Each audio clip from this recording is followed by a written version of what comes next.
Hello everyone, welcome to IFS. Good evening to all of you. कैसे हैं सब लोग? आई होप सब अच्छे होंगे, स्वस्थ होंगे, मस्त होंगे और अपना प्रिपरेशंस भी कर रहे होंगे। ओके, तो आज मैं आप सबके साथ जुड़ा हूं। 2 मंथ का क्या स्ट्रेटेजी होना चाहिए आप सबके लिए, जो भी यूजीसी नेट एग्जाम के लिए प्रिपेयर कर रहे हैं। ओके, तो यहाँ पे आज 2 मंथ का स्ट्रेटेजी बताने वाला हूं। कौन सी चीज के ऊपर आपको ध्यान रखना है, कौन सी चीज को आपको अवॉइड करना है और किस तरीके से आपको प्रिपेयर करना अच्छे तरीके से, ताकि आपका इन 2 महीनों में आपका सारा का सारा कंसेप्ट के साथ साथ क्वेश्चंस भी प्रैक्टिस हो जाए और इन 2 महीनों में आपका एग्जाम बहुत ही अच्छे तरीके से एग्जाम क्लियर हो जाएगा। ओके, तो अभी तक तो देखिए एप्लीकेशन फॉर्म आउट तो हुआ नहीं है, बट हम यही एक्सपेक्ट करके चल रहे हैं कि हमारा एग्जाम जून में होने वाला है। जैसे पहले भी नोटिफिकेशन आउट हुआ था कि जून के मिड वीक से आपका एग्जाम देखने को मिलेगा, एग्जाम कंडक्ट होगा।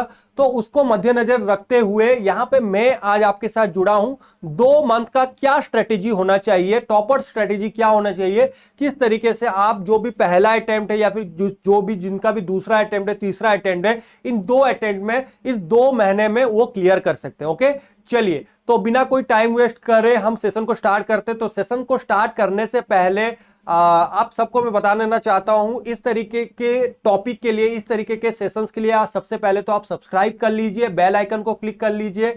अगर आपने अभी तक लाइक नहीं किया है चैनल को तो सबसे पहले लाइक कर दीजिए। और जितने भी आपके फ्रेंड हैं जो कि यूजीसी नेट एग्जाम के लिए प्रिपेयर कर रहे हैं, उनको कंफ्यूजन है लाइफ में कि किस तरीके से प्रिपेयर करना है, इस एग्जाम को किस तरीके से आगे लेके चलना है, तो उनके लिए ये सेशन बहुत ही ज्यादा इंपॉर्टेंट होने वाला है। तो keep sharing with all your friend. चलिए स्टार्ट करते हैं। तो सबसे पहले आता है, तो what are the things you have to keep in mind for the UGC NET preparations. Okay, तो देखिए यूजीसी नेट प्रिपरेशंस करना या फिर कोई भी कॉम्पिटिटिव एग्जाम को प्रिपेयर करने से पहले कुछ चीजें ऐसे हैं जिनको आपको दिमाग में रखना पड़ेगा।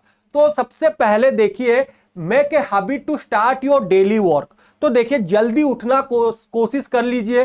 तो जैसे बोला जाता है कि ना, अगर दिन की शुरुआत जल्दी होती है तो आपके पास बहुत ज्यादा समय बचता है, बहुत ही ज्यादा समय रहता है, आप बहुत सारे काम कर सकते हो। अगर आप सो के उठ रहे हो 9 बजे 8 बजे तो आपके पास समय बहुत लैक हो जाते हैं, क्योंकि जो बच्चा जल्दी सो के उठता है तो उसके पास बहुत ज्यादा, जैसे लगता है कि दिन बहुत बड़ा होगा, दिन बहुत बड़ा होता है और ज्यादा से ज्यादा वो पढ़ सकता है। तो make a habit to start your day early. तो always make it a habit, you should wake up early in the morning and you should start your day early. फिर नेक्स्ट आता है, note down the topic to be studied. तो सबसे पहले ना daily basis में आप अपना टारगेट सेट कीजिए, वो आइदर पेपर 1 हो या फिर पेपर 2 हो। तो क्या टॉपिक को आपको स्टडी करना है, तो सबसे पहले ना अभी 2 महीने का टाइम बचा है आपके पास, तो वो टॉपिक को उठाइए, वो टॉपिक को पढ़िए, सबसे पहले कंप्लीट कर दीजिए जो टॉपिक आपको बहुत डिफिकल्ट लगता है। समझ रहे हो कि नहीं? तो अगर आप डिफिकल्ट टॉपिक को लास्ट में रखोगे ना, तो लास्ट में आप पढ़ाई कम होती है, टेंशन ज्यादा होती है। तो वो टॉपिक को पहले खत्म कीजिए कि जो टॉपिक आपको डिफिकल्ट है। तो note down the topic to be studied. तो डेली बेसिस में आप अपना टारगेट सेट कीजिए, वो पेपर 1 हो या फिर पेपर 2 हो, कि पेपर 1 में मुझे मान लो फॉर सपोज हायर एजुकेशन के मुझे एंशिएंट यूनिवर्सिटीज पढ़ने हैं। आज आपने ये टारगेट रखा है कि मुझे आज एंशिएंट यूनिवर्सिटीज पूरे के पूरे कंप्लीट करने हैं, तो आप एंशिएंट यूनिवर्सिटीज को अच्छे से एक ही दिन में कंप्लीट कर दो। तो अपना, अगर आप क्या करते हो ना, अपना टारगेट रखते हो तो अपना डेली का टारगेट बना लो और अपने मम्मी पापा किसी को भी दे दो कि मम्मी पापा आज देखो, आज मुझे ये टारगेट को अचीव करना है। तो अगर ना आपके अंदर वो रेस्पॉन्सिबिलिटी आ जाएगा, आप किसी को, अगर किसी के अंडर में अकाउंटेबल हो जाओगे कि मुझे रिपोर्ट करना है, मुझे आज अपना टास्क कंप्लीट करके देना है। जैसे हम स्कूल के टाइम में करते थे, जब हम बच्चे थे तो मम्मी बोलती थी कि बेटा आज शाम तक तुझे ये पढ़ना है, इसको रिसाइट कर लेना, इसको याद कर लेना है और तुझे पोएम सुनाना है शाम के 6 बजे 7 बजे जब भी। तो आप क्या करते थे? आप वो डर के वजह से आपको मम्मी से डांट गिरेगी बोल के आप पूरा का पूरा डिटेल में पढ़ाई करते थे और मम्मी को सुनाते थे, मतलब रिसाइट पोएम सुनाते थे उनको, जो भी याद किया उनको सुनाते थे। तो वही चीज अभी भी करना है आपको। तो अपना टास्क किसी को बता दो कि ये टास्क है, देख ये टास्क मेरा कंप्लीट हो रहा है या नहीं हो रहा है। तो नोट डाउन करो कि कौन से टॉपिक को पढ़ना है और उसी दिन उस टॉपिक को कंप्लीट करो। Analyse your energy level. देखो हमेशा ना अपना एनर्जी लेवल, कौन सा टाइम में आपका एनर्जी लेवल पीक में होता है, कौन सा टाइम में आपका एनर्जी लेवल बहुत डाउन रहता है, समझ रहे हो कि नहीं? तो तो अगर आप पढ़ रहे हो तो आपको अगर एनर्जी लेवल डाउन लग रहा है तो गो फॉर सम कंसेप्ट जो कि आपके लिए इजी लग रहा है, जिसमें आपको ज्यादा टाइम नहीं लगेंगे। समझ रहे हो कि नहीं? जो इजी यूनिट होते हैं, जैसे कम्युनिकेशन मान लो आपको बहुत इजी लगते हैं। मान लो आप ऐसा यूनिट पढ़ रहे हो, मान लो फाइनेंशियल मैनेजमेंट पढ़ रहे हो और आपको बहुत ही ज्यादा बोरिंग फील हो रहा है, बहुत ही ज्यादा मजा नहीं आ रहा है पढ़ने में, तो आप क्या कर सकते हो, इजी को उठाओ। टाइम को सेव करना है, टाइम को वेस्ट नहीं करना, क्योंकि कोई भी कॉम्पिटिटिव एग्जाम के लिए आप अगर आप प्रिपेयर कर रहे हो ना, एक एक मिनट आपके लिए बहुत कीमती है, क्योंकि आपके साथ दूसरा कोई भी है जो कि एग्जाम के लिए प्रिपेयर कर रहा है, तो आप उसके साथ कंपीट कर रहे हो। तो जब भी आपके दिमाग में ये ख्याल आए कि बोरिंग लग रहा है, पढ़ने का मन नहीं कर रहा है, तो अपना एनर्जी को कैसे बढ़ा सकते हो, ये दिमाग में लाना कि मैंने अपना जॉब छोड़ा है, मेरे घर वाले मेरे इस रिजल्ट को वेट कर रहे हैं, मैं उनको अकाउंटेबल हूं, मेरे साथ और भी कोई है जो प्रिपेयर कर रहा है, वो मेरे से आगे निकल जाएगा। तो ये चीज हमेशा अपने अंदर में एनालिसिस करते रहना, जिससे आपका एनर्जी लेवल बहुत हाई रहेगा। Set daily, weekly and monthly goals. तो आप मंथली गोल सेट कीजिए, वीकली गोल सेट कीजिए, डेली के गोल्स को सेट कीजिए और उसी गोल्स को अचीव करने का कोशिश कीजिए। Okay, reward yourself. Reward yourself मतलब कैसा है ना, ब्रेन जो होता है ना वो रिवॉर्ड का भूखा होता है, उसको मजा आता है अगर उसको रिवॉर्ड आप दे रहे हो तो। खुद को रिवॉर्ड दो, मतलब आप खुद को ऐसे बोल दो कि 1 घंटा अगर मैंने पढ़ लिया तो 15 मिनट का मैं कोई भी वेब सीरीज देख सकती हूं या फिर कोई भी गाना सुन सकती हूं। तो ऐसे ना रिवॉर्ड दिया करो ब्रेन को।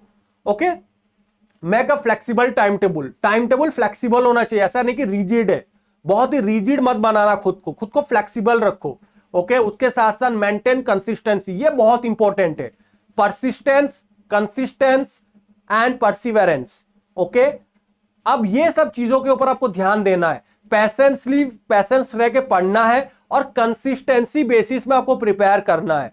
जो कंसिस्टेंसी आपने बना के रखा है, मान लो आप 4 घंटा पढ़ रहे हो, 5 घंटा पढ़ रहे हो, तो वो जो 4 घंटा 5 घंटा जो आप पढ़ते हो ना, उसको डेली बेसिस में मेंटेन करके रखना है। कुछ ना कुछ तो पढ़ते ही रहना है। ऐसा नहीं कि एक दिन पूरा 12 घंटा 13 घंटे पढ़ रहे हो और दूसरे उसके अगले दिन आप बिल्कुल पढ़ ही नहीं रहे हो, तो ये कंसिस्टेंसी में नहीं आता है। तो कंसिस्टेंसी बनाए रखना बहुत इंपॉर्टेंट है। Take care of your health, health का भी केयर करना है। अगर हेल्थ ही अच्छा नहीं होगा तो पढ़ाई में मन कहां से लगेगा, तो अपना हेल्थ का भी आपको सुटेबल केयर करते रहना है। ओके, चलिए आगे बढ़ते हैं।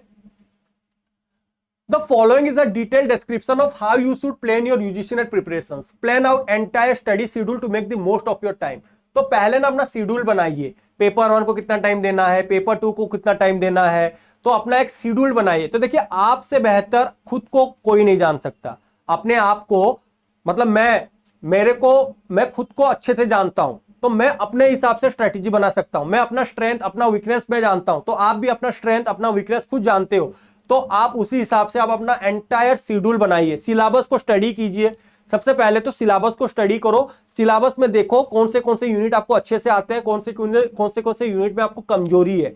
तो कमजोर यूनिट जो है, जिसमें आप वीक हो, उस यूनिट को अभी कंप्लीट करो, अभी अच्छे से पढ़ के उसको कंप्लीट करो। जैसे मैंने पहले ही बताया था कि लास्ट मूवमेंट में टेंशन ज्यादा होती है, पढ़ाई कम होती है, टेंशन ज्यादा होता है। तो पहले आप जो डिफिकल्ट यूनिट है उसको खत्म कर दो। Include regular question answer session in your preparation. देखो, रेगुलर क्वेश्चन आंसर सेशन होने चाहिए। क्वेश्चंस बहुत इंपॉर्टेंट होता है इस एग्जाम को क्लियर करने के लिए। बच्चे क्या करते हैं ना, कंसेप्ट पढ़ के चले जाते हैं, बट क्वेश्चंस को प्रैक्टिस नहीं करते हैं। आपको कंसेप्ट भी पढ़ना है, क्वेश्चंस भी प्रैक्टिस करना है, पीवाईक्यूज भी सॉल्व करना है, तीनों को साथ साथ लेके चलना पड़ेगा। मान लो कोई भी यूनिट आप पढ़ रहे हो, वो यूनिट आपका अच्छे से क्लियर हो गया, उसको भर भर के उसके ऊपर क्वेश्चंस प्रैक्टिस करो, ज्यादा से ज्यादा उसके ऊपर क्वेश्चंस प्रैक्टिस करते चलो, देखना डेफिनेटली वो यूनिट में आप स्ट्रांग हो जाओगे। मान लो आपका फाइनेंशियल मैनेजमेंट बहुत वीक है, आपको इतना अच्छे से आता नहीं है, तो क्वेश्चंस प्रैक्टिस करो, ज्यादा से ज्यादा क्वेश्चंस प्रैक्टिस करो। गलत हो रहा है तो उसको गूगल करो, गूगल करके समझने का कोशिश करो।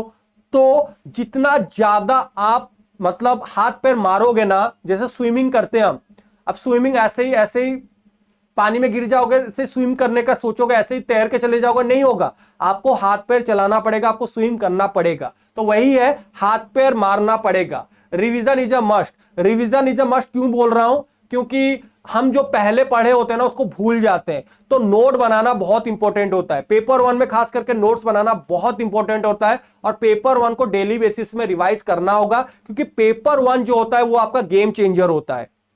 ओके, पेपर वन ही ऐसा यूनिट ऐसा है जो कि आपको जेआरएफ तक पहुंचा सकता है। तो पेपर वन को कभी भी आपको नेग्लेक्ट नहीं करना है। जो भी चीज आप पढ़ रहे हो डेली बेसिस में उसको रिवाइज करो, डेली टारगेट सेट कर लो, इस दिन में मुझे ये खत्म करना है। सुबह जल्दी उठने का कोशिश करो, क्योंकि सुबह का टाइम माइंड फ्रेश रहता है, तो सुबह का टाइम में आप ज्यादा से ज्यादा रिवाइज कर सकते हो। तो revision is a must. Okay, उसके बाद आगे बढ़ते हैं। उसके बाद आइडेंटिफाई द टारगेट स्कोर। फिर आप टारगेट स्कोर को आइडेंटिफाई करो, कहां से आप ज्यादा मार्क्स मतलब उठा सकते हो। Only use the best book as a source of information.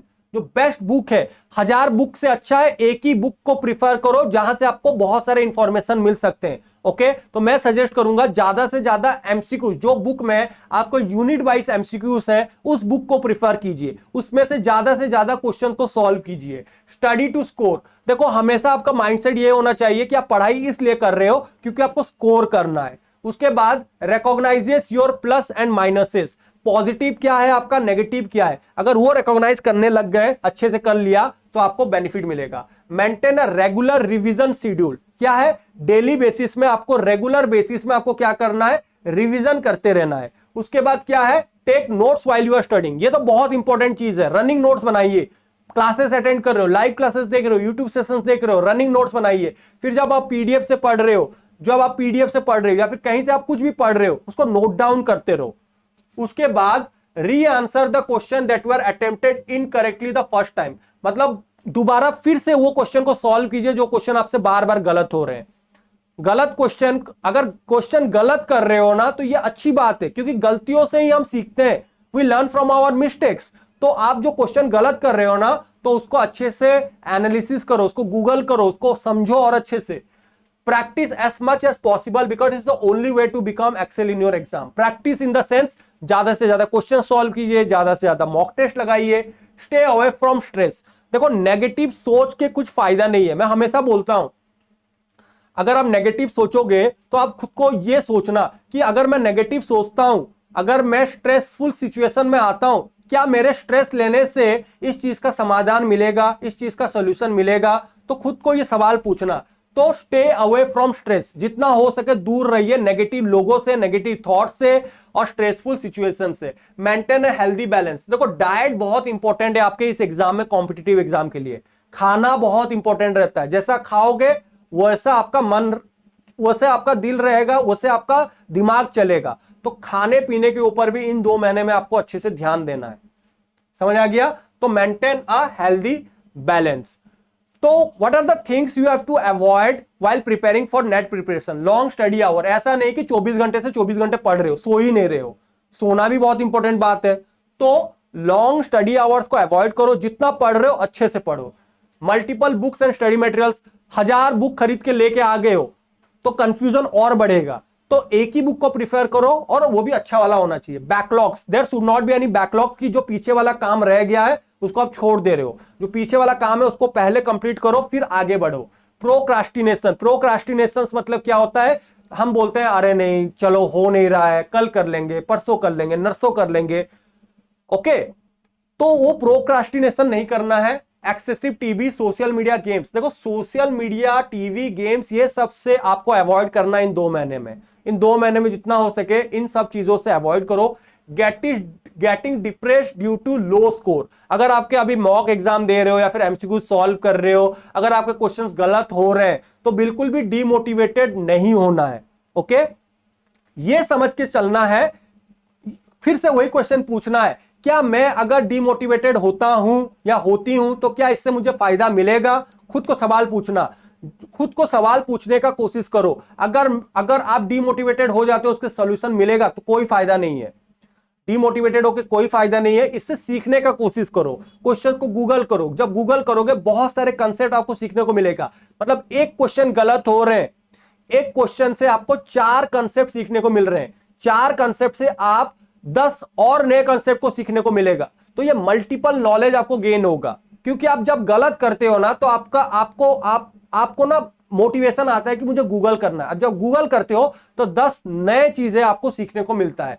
तो you should not be get depressed due to low scores. Okay, तो ये चीजों के ऊपर भी आपको ध्यान रखना है जब आप एग्जाम के लिए प्रिपेयर कर रहे हो। चलिए, तो देखिए मैं एंड करना चाहता हूं। ये तो आपको पता ही होगा टीवीएफ एस्पिरेंट्स का ये एक मोटिवेशनल क्योट्स है। लाइफ में आपके अकॉर्डिंग कुछ ना हो, अगर लाइफ में आपके अकॉर्डिंग कुछ नहीं हो रहा है तो आपको क्या करना है, तो आपको अपनी अप्रोच बदल लेनी चाहिए। अगर आपको लगता है कि मेरे हिसाब से मेरे जिंदगी में कुछ नहीं हो रहा है तो आप अपना अप्रोच चेंज कर लीजिए। वही चीज है अगर आपको लगता है कि मेरे हिसाब से मेरा स्टडी प्लान नहीं हो पा रहा, मैं ठीक से प्रिपेयर नहीं कर पा रहा हूं, कर नहीं पा रही हूं, तो आप अपना ना प्लान चेंज कीजिए, आप अपना अप्रोच को बदलिए। तो अगर आप अपना अप्रोच को बदल देते हो तो आप अपने जिंदगी को बदल दोगे। ओके, तो इसी के साथ आज के सेशन हम यहीं पे एंड करते हैं। ओके, अगर आपको ये सेशन अच्छा लगा, थोड़ा सा मोटिवेशनल फील हुआ, तो do share with all your friends. Like करना तो बिल्कुल मत भूलिए, तो आपके लाइक से ही हमें मोटिवेशन मिलते रहता है। Okay, and do share with all your friends. चलिए, तो फिर मुलाकात होगी और कोई नए सेशन में इसी तरीके का कोई एक मोटिवेशनल क्योट्स के साथ और कुछ नए इंफॉर्मेटिव सेशंस के साथ। Thank you very much everyone. इसी तरह आप सबको पढ़ते रहना है, मेहनत करते रहना है, मोटिवेटेड रहना है, फोकस रहना है, एंड डेफिनेटली जो भी एग्जाम के लिए आप प्रिपेयर कर रहे हो, आइदर वो यूजीसी नेट हो, सेट हो, या फिर कोई भी कॉम्पिटिटिव एग्जाम के लिए आप प्रिपेयर कर रहे हो, डेफिनेटली आपको सक्सेस मिलेगा। Okay, thank you very much. Happy learning to all of you.